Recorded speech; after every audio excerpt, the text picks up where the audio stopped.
Question number 69. A uniform rod pivoted at its upper end hangs vertically.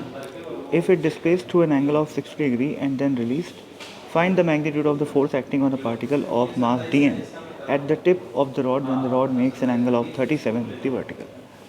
तो question में क्या बोल रहा है कि मान लो कि पहले ऐसे एक रॉड थी इस पोजीशन में और उसको अपन ऐसे 60 डिग्री ऊपर खींच लिए.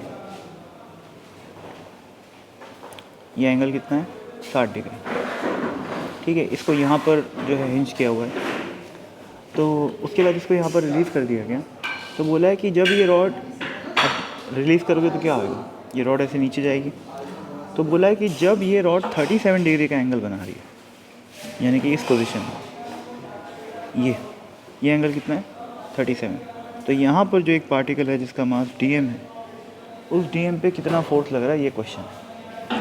तो ऐसा समझते हैं, रॉड के सेंटर ऑफ मास को देखो. रॉड का सेंटर ऑफ मास पहले यहाँ पर था, अब यहाँ पर है. ठीक है, तो सेंटर ऑफ मास कितना नीचे चले गया? पहले वो इस लेवल पे था और अब वो इस लेवल पे आ गया. ठीक है, तो इसको कैसे कैलकुलेट करेंगे, देखो ध्यान से. ये जो लेंथ है यहाँ से लेकर यहाँ तक की, ये लेंथ है l/2. तो ये लेंथ क्या हो जाएगी? l/2 cos 60. ठीक है, तो यहाँ से लेकर यहाँ तक की लेंथ हो गई l/2 cos 60. फिर से ये अब ये वाली लेंथ कितनी है? Again l/2. तो ये वाली लेंथ कितनी हो जाएगी? l/2 cos 37 हो जाएगी. तो ये लेंथ हो गई l/2 cos 37. तो अब ये वाली लेंथ कितनी हो जाएगी? ये लेंथ हो जाएगी दिस माइनस दिस. ठीक है, तो सेंटर ऑफ मास इतना हाइट नीचे है, तो उसकी एनर्जी कितनी कम हुई? पोटेंशियल एनर्जी mg इंटू ये वाली हाइट को मैं मान लेता हूँ h. और ये एनर्जी रॉड की काइनेटिक एनर्जी में कन्वर्ट हो जाएगी. और यहाँ पर तो रेस्ट से स्टार्ट हुआ है, तो शुरू में तो काइनेटिक एनर्जी 0 है. और यहाँ पर इसकी एंगुलर स्पीड को मैं हो गया ओमेगा मान लेता हूँ. तो mgh बराबर मैं क्या लिख सकता हूँ? हाफ आई ओमेगा का स्क्वायर. अब वैल्यूज़ को पुट कर देते हैं. mg इंटू एच की वैल्यू क्या है? This minus this. तो l/2 cos 60 यानी कि 1/2 माइनस cos 37 यानी कि 4/5. अरे सॉरी, उल्टा हो गया क्या? l/2 cos 37 minus l/2 cos 60 आएगा. तो l/2 cos 37 is 4/5 and cos 60 is 1/2 is equal to half. अब रॉड का आई क्या होता है? एंड पॉइंट के अबाउट ml²/3. तो ml²/3 आ गया. और इंटू ओमेगा की वैल्यू अब यहाँ से निकाल सकते हैं. ठीक है, तो ये निकालोगे ओमेगा की वैल्यू तो कैलकुलेट करके ये आती है 9g/10l का अंडर रूट.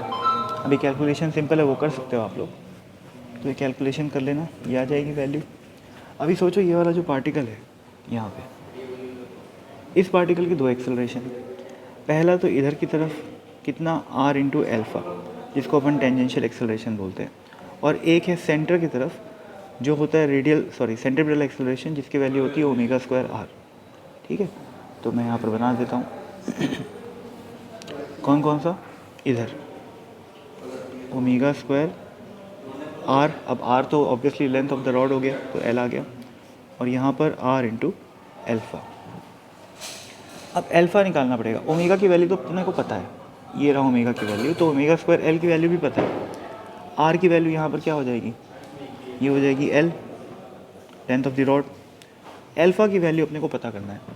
अगर मेरे को एल्फ़ा की वैल्यू पता चल जाएगी तो नेट एक्सेलरेशन क्या हो जाएगा? ये हो जाएगा ओमेगा² l का स्क्वायर प्लस l एल्फ़ा का स्क्वायर और इसका अंडर रूट. फिर इसको मैं मास से मल्टीप्लाई करूँगा तो अपने को क्या मिल जाएगा? फोर्स मिल जाएगा.